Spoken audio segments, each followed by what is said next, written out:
പ്രിയമുള്ളവരെ, വചനജ്വാല 1121 ദിനത്തിലേക്ക് പ്രവേശിക്കുന്ന ഇന്ന് സെപ്റ്റംബർ 25 ബുധനാഴ്ച എല്ലാവർക്കും സുന്ദരമായ ഒരു സുപ്രഭാതം ആശംസിക്കുന്നു.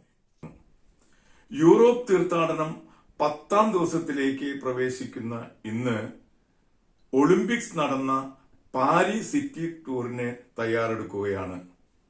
Notre Dame cathedral, miraculous medal, Vincent പോളിന്റെ പള്ളി എന്നിവിടങ്ങളിൽ സന്ദർശിച്ച് പ്രാർത്ഥിക്കുന്നതിനാണ് ഞങ്ങൾ പോകുന്നത്. കൂടാതെ ഈഫോൾ ഗോപുരവും സന്ദർശിക്കുന്നുണ്ട്. രാത്രി പാരീസിൽ തന്നെയാണ് ഞങ്ങൾ താമസിക്കുന്നത്. പ്രിയമുള്ളവരെ, ഇന്നത്തെ വചന വായനയിൽ 2 മക്കബായരുടെ പുസ്തകം 8ാം അധ്യായം 26 മുതലുള്ള തിരുവാക്യങ്ങളാണ് നാം ശ്രവിക്കുക. അത് സാപത്തിന്റെ തലേനാളായിരുന്നതിനാൽ അവർ അനുധാവനം തുടർന്നില്ല. ശത്രുക്കളുടെ ആയുധങ്ങളും വസ്തുവകകളും ശേഖരിച്ചതിന് ശേഷം അവർ സാപത്ത് ആചരിച്ചു. ആ ദിവസത്തിന് വേണ്ടി തങ്ങളെ കാത്തുരക്ഷിക്കുകയും കരുണയുടെ ആരംഭമായി അതിനെ നിശ്ചയിക്കുകയും ചെയ്ത കർത്താവിനെ അവർ കൃതജ്ഞതയും സ്തുതിയും അർപ്പിച്ചു. സാപത്ത് കഴിഞ്ഞപ്പോൾ കൊള്ള മുതലിൽ ഒരു ഭാഗം പീഡനങ്ങൾക്ക് വിധേയരായവർക്കും വിധവകൾക്കും അനാഥർക്കും അവർ നൽകി. ബാക്കി തങ്ങൾക്കും തങ്ങളുടെ മക്കൾക്കുമായി വിഭജിച്ചെടുത്തു. അനന്തരം അവർ പൊതു പ്രാർത്ഥന നടത്തി. കൃപാലുവായ കർത്താവ് തന്റെ ദാസരോട് പൂർണ്ണമായി അനുരഞ്ജനപ്പെടണമെന്ന് യാചിച്ചു.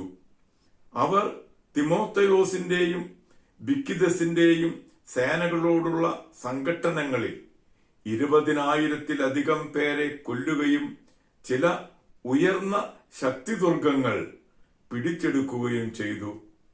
വളരെയേറെ കൊള്ള മുതൽ കൈവശപ്പെടുത്തി. പീഡനങ്ങളേറ്റവർക്കും അനാഥർക്കും വിധവകൾക്കും വൃദ്ധർക്കും തങ്ങളോടതിനും തുല്യമായ ഓഹരി നൽകി. ശത്രുവിന്റെ ആയുധങ്ങൾ ശേഖരിച്ച് തന്ത്രപ്രധാനമായ സ്ഥാനങ്ങളിൽ സൂക്ഷിക്കുകയും ബാക്കിയുള്ള കൊള്ള മുതൽ ജെറൂസലേമിലേക്ക് കൊണ്ടുപോവുകയും ചെയ്തു. തിമോത്തിയോസിന്റെ സേനാനായകനെ അവർ വധിച്ചു. അവർ അതിനീചനും യഹൂദരെ വളരെയധികം പീഡിപ്പിച്ചവനുമാണ്. വിശുദ്ധ കവാടങ്ങൾക്ക് തീവെച്ച കലിസ്തേനസും മറ്റു ചിലരും ചെറിയൊരു വീടിനുള്ളിൽ അഭയം പ്രാപിച്ചു ഇരിക്കുകയായിരുന്നു.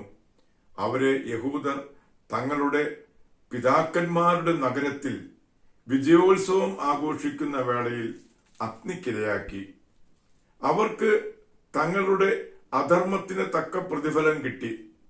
അഭിഷിക്തനായ നിക്കനോർ യഹൂദരെ വാങ്ങാൻ 1000 വണിക്കുകളെ വരുത്തിയിരുന്നു. എന്നാൽ താൻ പുച്ഛിച്ചു തള്ളിയ യഹൂദർ തന്നെ കർത്താവിന്റെ സഹായത്താൽ അവനെ പരാജിതനാക്കി. സ്ഥാനവസ്ത്രങ്ങൾ അഴിച്ചുമാറ്റി ഒളിച്ചോടുന്ന അടിമയെപ്പോലെ പലായനം ചെയ്ത് അവർ അന്ത്യോക്യയിലെത്തി.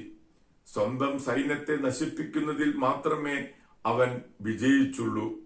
ജെറൂസലം ജനതകളെ അടിമകളാക്കി റോമാക്കാർക്ക് കൊടുക്കാനുള്ള കപ്പം ശേഖരിക്കാമെന്ന് ഏറ്റിരുന്ന അവൻ യഹൂദർക്ക് ഒരു സംരക്ഷകനുണ്ടെന്നും അവിടുത്തെ നിയമം അനുസരിക്കുന്നതിനാൽ അവർ അജയ്യരാണെന്നും ഏറ്റുപറഞ്ഞു. ദൈവത്തിന്റെ തിരുവചനമാണ് നാം ശ്രവിച്ചത്. പ്രിയമുള്ളവരെ, ഇന്ന് ആഗോള കത്തോലിക്ക സഭയിൽ മെത്രാനും രക്തസാക്ഷിയുമായ വിശുദ്ധ ഫെർമിനെ അനുസ്മരിക്കുന്ന പൻസുദിനമാണ്. ഫെയിനിൽ നവാറെ എന്ന സ്ഥലത്ത് ജനനം. മാനസാന്തരത്തിന് ശേഷം ഗോളിൽ മെത്രാനായി അഭിഷേചിച്ചു.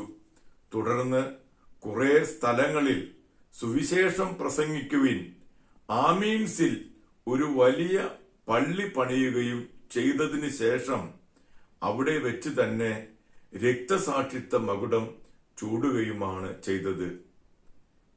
പ്രിയരെ, ഇന്നു തന്നെയാണ് മെത്രാനും രക്തസാക്ഷിയുമായ ജെറൂസലേമിലെ വിശുദ്ധ ആൽബർട്ടിനെ കൂടി അനുസ്മരിക്കുന്നത്. കർമ്മലീത്ത സഭയുടെ സഹസ്ഥാപകനായ ആൽബർട്ട് ജനിച്ചത് ഇറ്റലിയിൽ. സമർത്ഥനും ഭക്തനുമായിരുന്ന ആൽബർട്ട് പ്രിയോ ജനറൽ, മെത്രാൻ, പേട്രിയാൻ തുടങ്ങിയ പല സ്ഥാനങ്ങളും വഹിച്ച് ആണ് രക്തസാക്ഷിയായത്.